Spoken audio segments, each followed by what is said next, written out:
జై శ్రీమన్నారాయణ. జై జై శ్రీమన్నారాయణ. నేను మీ సాయిరాం, ఎస్ఆర్ తెలుగు జోన్. గతంలో మనం వెంకటాచలంలోని వెంకటేశ్వరుడు యొక్క మహత్యం గురించి, ఆలయ చరిత్ర గురించి అత్యంత వైభవపేతంగా తెలుసుకుంటూ వస్తున్నాం. దానిలో మనం ఆ స్వామి తన భక్తులతో ఆడుకున్నాడు, పాడుకున్నాడని చెప్పేసి ఎన్నో కథలు చెప్పుకున్నాం. అందులో ప్రముఖమైనటువంటి కథని ఇప్పుడు మనం తెలుసుకుందాం. అందులో ఒక విశేషమైన భక్తురాలు తరిగొండ వెంగమాంబ గారు. ఈవిడ రాసిన రచనలు వినడం కోసం స్వామివారు ప్రత్యేకంగా ఆవిడ దగ్గరికి వచ్చి అడిగి మరీ రాయించుకునేవారంట. అయితే ఆవిడ రాసిన రచనలు ఏంటంటే వెంకటాచల మహత్యం అనే ఒక రచన చేసింది. ఆ రచన ఈనాటికి కూడా ఎవరైతే తమ యొక్క ఇంట్లో కానీ పూజ గదుల్లో ఉంచుకుంటారో, ఎవరైనా పారాయణం చేస్తారో వారికి అన్ని రకాల శుభాలు కలుగుతాయని మన పెద్దవాళ్ళు చెప్తుంటారు. అలాగే ముఖ్యంగా ఎవరికైతే యుక్త వయసు వచ్చి పెళ్లి కాకుండా ఇబ్బంది పడుతుంటారో వాళ్ళందరికీ కూడా తొందరగా వివాహాలు అవుతాయని చెప్పేసి మన పెద్దలు మనకు చెప్తున్నారు. ఎందుకంటే ఆ వెంకటాచల మహత్యంలో ఆ వెంకటేశ్వరుడు పద్మావతి అమ్మవారిని ఏ విధంగా వివాహం చేసుకున్నాడు, అక్కడ జరిగిన ఘట్టాలు మొత్తం కూడా అద్భుతంగా రాస్తుంటే స్వామివారే స్వయంగా వచ్చి తన పక్కన కూర్చొని ఆనందించాడంట. అటువంటి మహత్యమైన గ్రంథం ఈ వెంకటాచల మహత్యం. దాన్ని రచించిన వాడు ఈ తరిగొండ వెంగమాంబ. ఆవిడ యొక్క జీవ చరిత్ర మనం చూసుకున్నట్టయితే ఈవిడ సుమారుగా 1730లో ఈనాటి అన్నమయ్య జిల్లాలోని కుర్రంకొండ మండలంలోని తరిగొండ అనే గ్రామంలో జన్మించింది. అయితే వీరి తల్లిదండ్రులకి ఏంటంటే కృష్ణయ్య గారు, మంగమ్మ గారులకి పిల్లలు లేరని బాధపడుతున్నప్పుడు ఈ వెంకటాచలం వెంకటేశ్వరునికి ఆరాధన చేశారు. ఆ సమయంలో ఆ స్వామి యొక్క ఆ అనుగ్రహంతో ఒక ఆడపిల్ల జన్మించింది. అందుకోసమని వారు ఆడికి వెంగమాంబ అని పేరు పెట్టారు. అయితే ఈవిడేంటి స్వామి యొక్క అనుగ్రహంతో పుట్టింది కాబట్టి ఆవిడ చిన్నప్పటి నుంచి కూడా స్వామివారి మీద విశేషమైన భక్తితో ఉండేది. ఆ భక్తి ఎలా ఉండేదంటే నిరంతరం కూడా స్వామిని ధ్యానిస్తూ స్వామికి చెందిన దాన్ని నేను అనే ఒక భావనలో ఉండేది. అది చిన్నప్పుడు అందరికీ ఉంటుంది కానీ చెప్పేసి తన తల్లిదండ్రులు పట్టించుకోలేదు. కానీ పెద్దదవుతున్నప్పుడు యుక్త వయసుకు వచ్చిన తర్వాత తన ధోరణి ఎలా అయిపోయిందంటే మొత్తం కూడా బయట పిల్లలతో ఆడుకోకుండా మొత్తం కూడా స్వామితోనే ఆడుకోవడం కానీ, పాడుకోవడం కానీ, భజన చేయడం కానీ అంతా భక్తి మొత్తం స్వామి దగ్గర ఉంటే స్వామితోనే ఉండేది. అది చూసిన వాళ్ళందరూ కూడా ఏంటి ఈ అమ్మాయికి ఒక రకంగా పిచ్చిలా ఉందని చెప్పి అనుకుంటే తన తండ్రులు ఏం చేశారంటే దీన్ని ఇప్పుడే ఎలాగైనా అంతరించాలని చెప్పేసి అనుకొని తనకి చుట్టుపక్కల ఉన్నటువంటి వెంకటాచలప్ప అని చెప్పేసి ఒక యువకుని తీసుకొచ్చి బాల్య వివాహం చేశారు. వివాహం అయితే చేశారు కానీ ఎటువంటి అచ్చటా ముచ్చటా తీరకముందే తన యొక్క భర్త చనిపోయాడు. భర్త చనిపోయిన తర్వాత ఆ ఇంటి పక్కల వారు, ఆ చుట్టుపక్కల వారు, ఆ వీధిలో ఉన్న వాళ్ళందరూ కూడా ఏం చేశారంటే భర్త చనిపోయాడు కాబట్టి వీడికి వైద్యం స్వీకరించాలని చెప్పి చెప్పారు. అప్పుడు ఆవిడేం చెప్పిందంటే నేను చిన్నప్పటి నుంచి కూడా నేను నా వెంకటేశ్వర స్వామినే నా భర్తగా స్వీకరించాను. నా స్వామి నిత్యుడు కాబట్టి నేను దీర్ఘ సుమంగలిగానే ఉంటాను, అంతేకాని ఈ యొక్క బొట్టును కానీ, గాజులు కానీ, పూలు కానీ తీయకుండా ఉంటాను అని చెప్పి చెప్పిందన్నమాట. దానికి వాళ్ళందరూ కూడా ఎన్నో రకాల వాదన చేశారు. అయినా ఆవిడ లెక్క పెట్టకుండా స్వామి కోసమని విశేషమైన తపోలా జపం చేసేదన్నమాట. అయితే తన తండ్రులు బాధపడుతూ ఉండేవాళ్ళు, తనకు కూతురికి ఎలా చెప్పాలి, బయట వాళ్ళకి ఎలా చెప్పాలని బాధపడుతూ ఉండేవారు. కానీ బయట వాళ్ళు మాత్రం ఇది పెద్ద తప్పు అని చెప్పేసి బాగా ఖండించేవన్నమాట. అయితే ఆ విషయం ఆ నోట ఈ నోట పడి ఆ చుట్టుపక్కల నుండి పుష్పగిరి పీఠాధిపతి వరకు వెళ్ళిందనమాట. వారు అనుకోకుండా ఒకరోజు ఆ గ్రామానికి రావడం జరిగింది. ఆ సమయంలో ఆ ఊరు వారు అందరూ కూడా ఈ విషయాన్ని చెప్పారు. దానికి ఒక పరిష్కారం చెప్తానని పీఠాధిపతి వారు కూడా చెప్పారు. చెప్పిన తర్వాత సాయంత్రం వేళలో వారి దర్శనం కోసం ఊరు వారందరూ కూడా ఆయన దగ్గరికి వెళ్ళారు. ఆ సమయంలో వెంగమామ కూడా ఏం చేశారంటే పూలు పళ్ళు తీసుకొని ఆ స్వామివారి దగ్గరికి వెళ్ళి ఆయనకు ఆశీర్వాదం తీసుకుందామని పూలు పళ్ళు అక్కడ పెట్టి పక్కకు వెళ్ళిపోయింది. అప్పుడు పీఠాధిపతులు ఆవిడ చూసి, అమ్మ నేను ఒక పీఠానికి అధిపతిని, నా దగ్గరికి పూలు పళ్ళు తీసుకుని వచ్చావు, అక్కడ పెట్టావు, కానీ నాకు నమస్కారం కూడా చేయలేదు ఏంటి, అదా నీకు సంస్కారం అని అడిగారు. అప్పుడు ఆవిడ చెప్పింది, అయ్యా మీరు చాలా గొప్పవారు, కానీ నేను నమస్కారం చేసే అర్హత మీకు లేదు. నేను ఒక నమస్కారం చేసేటువంటి అర్హత నా వెంకటేశ్వరుడికే ఉంది, ఆయన తప్ప నేను అన్యులకి ఎవరికి కూడా నమస్కారం చేయను అని చెప్పింది. అప్పుడు ఆయన నువ్వు అంత శక్తివంతురాలువా అని చెప్పేసి అడిగారు. దానికి వచ్చిన చిరునవ్వి, స్వామి మీరు ఒకసారి ఒక పక్కకు వచ్చినట్లయితే మీ యొక్క కూర్చున్నటువంటి ఆసనం ఏదైతే దాన్ని నమస్కరిస్తాను, ఏం జరుగుతుందో చూడని చెప్పింది. అలా చెప్పగానే పక్కకు వచ్చినప్పుడు ఆవిడ చేతులు జోడించి ఆ పీఠానికి నమస్కారం చేసిందనమాట. ఎప్పుడైతే నమస్కారం చేసిందో ఆ పీఠం మొత్తం కూడా పెద్ద మంటలు వచ్చి దగ్ధమైపోయింది. అక్కడ వాళ్ళందరూ ఆశ్చర్యపోయారు. అంటే ఆమె నమస్కరిస్తే అంత శక్తి ఉంటుందా అని చెప్పి అందరూ ఆశ్చర్యపోయారు. ఆ పీఠాధిపతికి అసలు విషయం అర్థమైపోయి ఆమెను ఆశీర్వాదం చేసి అక్కడి నుంచి వెళ్ళిపోయారు. కానీ ఆ చుట్టుపక్కల వాళ్ళు ఏంటి ఇవన్నీ కూడా నమ్మట్లేదు. ఆమెను ఎట్లా అయినా సరే వైద్యం స్వీకరించేలా చేయాలని చెప్పేసి చాలా ఇబ్బందులు పెడుతున్నారు. అయినా కానీ అక్కడ ఎవరో కూడా అలా చేస్తున్నా కానీ ఆమె పట్టించుకోకుండా ఏం చేసింది, తను ఎప్పుడు కూడా స్వామివారి కోసం విశేషం తపన చేస్తుండేది కదా. దానికోసం అని వారి గ్రామంలో విశేషమైన నరసింహస్వామి యొక్క ఆలయం ఉంది. ఆ ఆలయంలో కూర్చొని స్వామివారి జపం చేసుకునేది. అయితే ఊరు వాళ్ళందరూ ఆమె ఇబ్బంది పెడుతున్నారు. ఆ ఆలయంలో కాకుండా ఆలయం ప్రాంగణంలో వంటి ఆంజనేయ స్వామి యొక్క దేవాలయంలో కూర్చొని అక్కడ ఆమె జపం చేసుకునేది అనమాట. అలా జపం చేసినా సరే అక్కడ వాళ్ళందరూ కూడా అక్కడ పూజారులు ప్రత్యేకించి ఆమె చుట్టుపట్టుకుని విడుచుకొచ్చి పక్కకు వచ్చేసి నువ్వు వైద్యం సేకరించాలి కానీ ఇలా ఆలయంలో కూర్చొని ఇలా తపస్సు జపాలు చేయకూడదు అని చెప్పేసి ఆమెను బాగా బాధ పెట్టారు. అప్పుడు ఆ మనసుకు కలత చెంది అక్కడి నుంచి నేను ఎక్కడికి వెళ్ళాలి, నా స్వామి దగ్గరికే వెళ్ళాలని చెప్పేసి ఒక రహస్య మార్గం ద్వారా పాదయాత్రగా అక్కడి నుంచి తిరుమల క్షేత్రాన్ని చేరుకొని అక్కడ ఆనందిస్తూ స్వామిని సేవిద్దాం అనుకుంది. కానీ ఆ కొండ ఏంటి, అప్పట్లో ఎటు చూసినా కొండలు, బండలు, చెట్లు, చేమలు, చలి ఇలా ఉండేదన్నమాట. ఆవిడకి ఏంటంటే ప్రత్యేకంగా వసతి ఏమీ లేదు. ఉంటే ఆ యొక్క అరుగుల మీద ఉండాలి, లేదా బండ్ల మీద ఉండాలి, చెట్ల కింద ఉండాలి. ఆ సమయంలో అంటే విష జ్వరాలు రావచ్చు, విష పురుగులు కొట్టవచ్చు, అలాగే చలిగాలికి చల్లగా ఉండొచ్చు. ఇలాంటి ఎన్ని బాధలు అనట. అన్ని బాధలను కూడా భరిస్తూ స్వామిని సేవిద్దని చెప్పి అనుకుంది.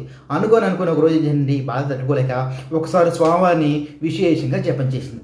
అప్పుడు స్వామి చెప్పారు, అమ్మ నువ్వు రావటం అయితే తిరుమల క్షేత్రానికి వచ్చావు. ఇక్కడ తిరుమల క్షేత్రంలో ఎవరు ఉండాలన్నా, ఏ ప్రాణి ఉండాలన్నా కానీ దానికి అర్హత ఇచ్చేది, దానికి అధికారం ఇచ్చేది నేను కాదు, నా గుండెలో ఉన్నట్టు వ్యూహలక్ష్మి. కాబట్టి నువ్వు వ్యూహలక్ష్మి కోసం విశేషమైన జపం చేయమని చెప్పారు. అప్పుడు స్వామివారి యొక్క అనుగ్రహంతో ఆవిడేం చేసిందంటే లక్ష్మీదేవి కోసం వ్యూహలక్ష్మిని ప్రార్థన చేసిందన్నమాట.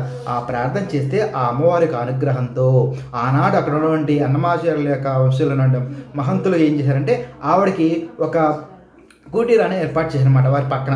అది ఎక్కడంటే ఈనాటి యొక్క ఆనంద నిలయానికి పక్కన ఉత్తర దిశలో ఆయన ఒక కుటీరం ఏర్పరిచారు. ఆ కుటీరంలో ఉంటే స్వామి సేవ చేసుకుందాం అనుకుంది. అలా ఆనందించింది. అలా ఆనందిస్తూ మరి ప్రత్యేకించి ఒక సేవ చేయాలి కదా, ఏం సేవ చేయాలా అనుకుంది. అయితే స్వామివారికి అలంకార ప్రియుడు కాబట్టి విశేషంగా పూలని అలంకరణ చేయడం కానీ, తులసిని అలంకరణ చేయడం ఇంకా బాగుంటుంది కదా, తులసిని చాలా ఇష్టం కదా అని చెప్పి అనుకుని ఆ కుటీరంలో తులసి వనాన్ని పెంచిందన్నమాట. అలా పెంచుతున్న సమయంలో ఆ యొక్క తులసికి నీరు కావాలి కదా, మరి నీళ్ళు కావాలంటే ఏం చేయాలని చూసి ఒక బావిని తవ్వుతున్న సమయంలో ఆ బావిలో ఒక బండ అడ్డు వచ్చింది. అయితే అక్కడ వాళ్ళందరూ చెప్పారన్నమాట, అయ్యో ఈ బావిలో పెద్ద బండ ఉంది, మరి ఆ బండ ఉండటం వల్ల నీళ్లు రావట్లేదని చెప్పారు. అప్పుడు ఆవిడ ఏం చేసిందంటే ఆ బావిలోకి దిగి ఆ బండ మీద కూర్చొని ఆ యొక్క కేశవుడికి అంటే శివుడికి విశేషం జపం చేసింది అన్నమాట.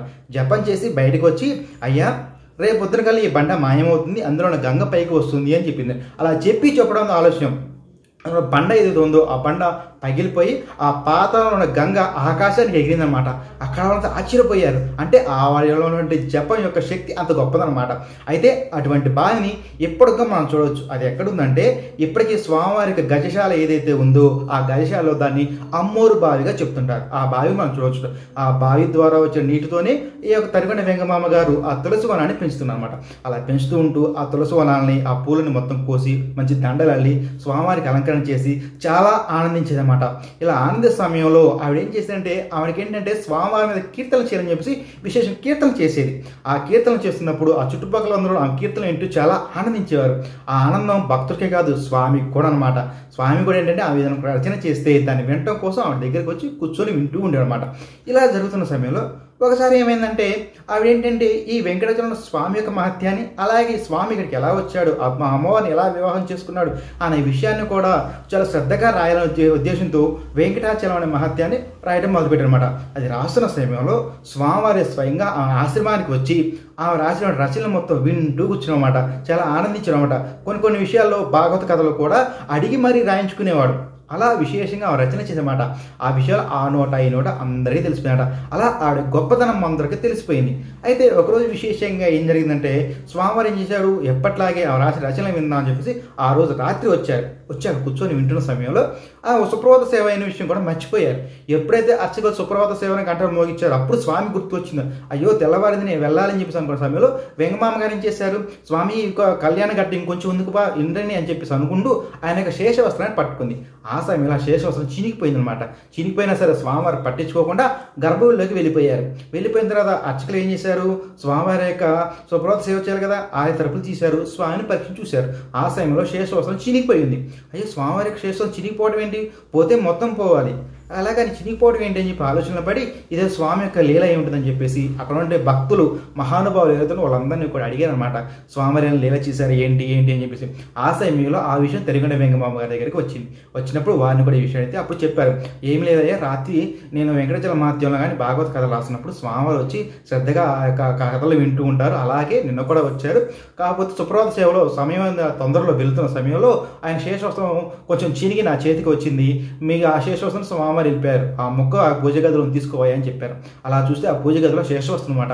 అప్పుడు అక్కడ వాళ్ళందరూ ఏం చేశారంటే ఆ శేషవస్త్రాన్ని ఒక గంపలో పెట్టుకొని అందులో పూలు పూసుకొని మంగళ వాయిద్యాలతో ఆ ఊరేగింపుగా స్వామివారికి మందిరాన్ని తీసుకువెళ్ళే సమయానికి అక్కడ స్వామివారి మీద ఉన్న శేషవస్త్రం ఏదైతే ఉందో అది మాయమైపోయి ఇక్కడ ఏదైతే ముక్కగా వచ్చిన శేషవస్త్రం అది పెద్ద శేషవస్త్రంగా మారిందనమాట. ఆ శేషవస్త్రాన్ని స్వామివారికి కప్పారనమాట. అలా ఆవిడ గొప్పతనం ఆ చుట్టుపక్కల భక్తులు మొత్తానికి కూడా తెలిసిందనమాట. ఇలా చేస్తూ స్వామివారి రచన చేస్తూ చాలా ఆనందించేది. అలా జరుగుతున్న సమయంలో ఇక్కడ వాళ్ళందరూ కూడా ఆమె గొప్పతనం తెలుస్తుంటే కొందరు మాత్రం ఆమె యొక్క గొప్పతనం నచ్చేది కాదు.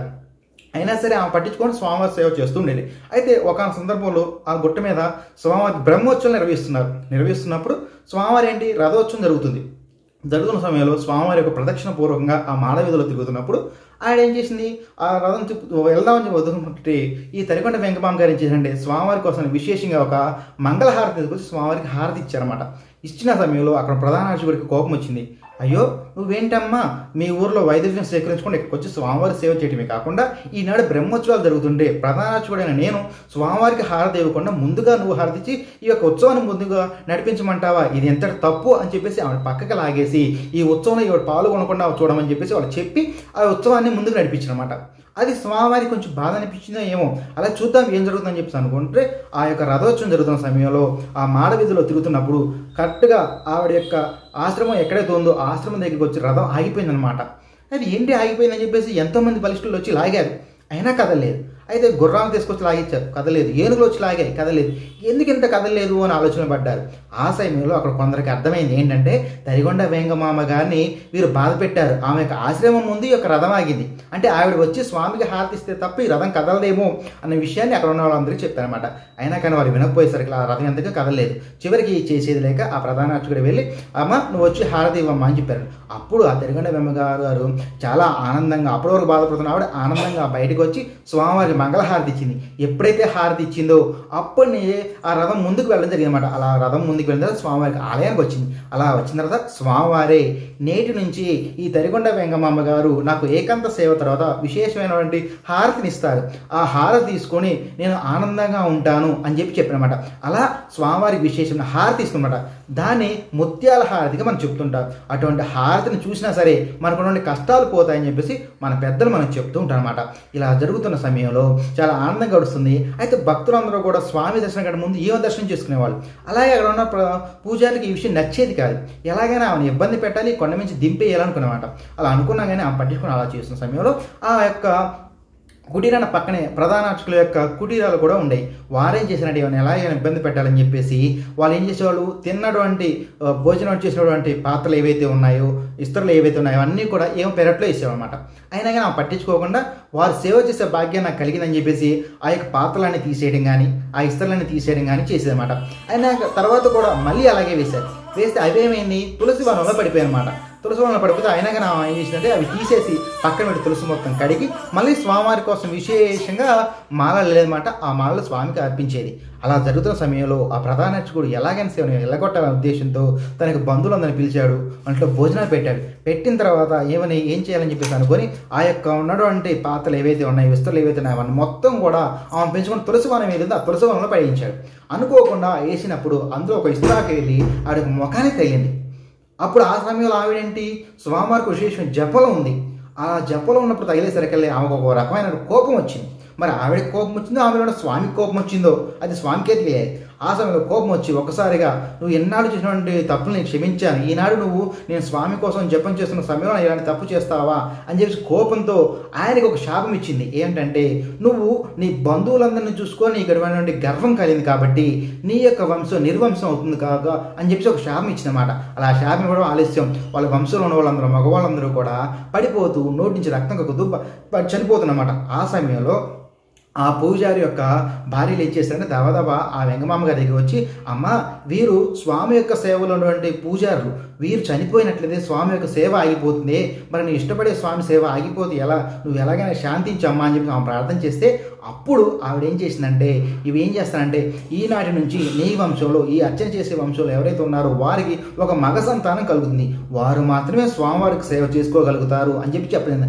అందుకోసం చెప్పేసి ఈనాటికి కూడా స్వామి యొక్క సేవ చేసినటువంటి అర్చకులకి వంశంలో ఒక మగవాడు మాత్రమే జన్మిస్తుంటారు, వారి స్వామి వారి సేవ చేసుకుంటూ ఉంటారు అనమాట.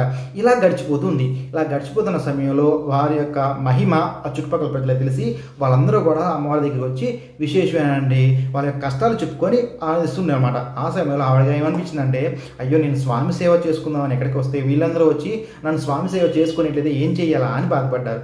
ఆ బాధపడుతున్నప్పుడు స్వామివారు ఏం చేశారంటే, నువ్వు ఇక్కడ కాదు, నువ్వేం చేసినా ఒక రహస్య ప్రదేశంలో ఉంది కానీ చెప్పేసి తుమ్మూరు కొనకు తీసుకెళ్ళారు. అక్కడ కూర్చోబెట్టారనమాట. ఆవిడేం చేసింది, అక్కడ కూర్చొని స్వామివారి కోసం విశేషమైన జపం చేస్తూ రచన చేస్తూ ఉండేదన్నమాట. అయితే ఇక్కడ వాళ్ళు ఏం చేశారు, ఈ యొక్క ఎర్రగొండ వెంగమామ కనిపించట్లేదని చెప్పేసి అనుకొని కొండ మొత్తం వెతికారు, ఎక్కడా కనిపించలేదు, మరి ఎక్కడికో వెళ్ళిపోయిందో ఏంటో అని చెప్పి అనుకొని బాధపడుతూ ఉన్నారు. ఆ కొంతకాలం గడిచిన తర్వాత ఆ ప్రదేశానికి ఒక కుష్టి రోగి వచ్చాడు. వచ్చి ఏం చేశాడు, ఆ తిరుమల క్షేత్రానికి తిరిగానమాట. తన కుష్ఠరోగం ఉంటే వాళ్ళు అందరూ కూడా చేదరించుకుంటున్నారు. అయ్యో చేదరించుకుంటున్నాను, నేను ఉండలేకపోతున్నానని ఆత్మహత్య చేసుకుంటా అని చెప్పి అనుకొని ఆ తిరుమల కొండలోని తుమ్మూరు కొండ దగ్గరికి వెళ్ళానమాట.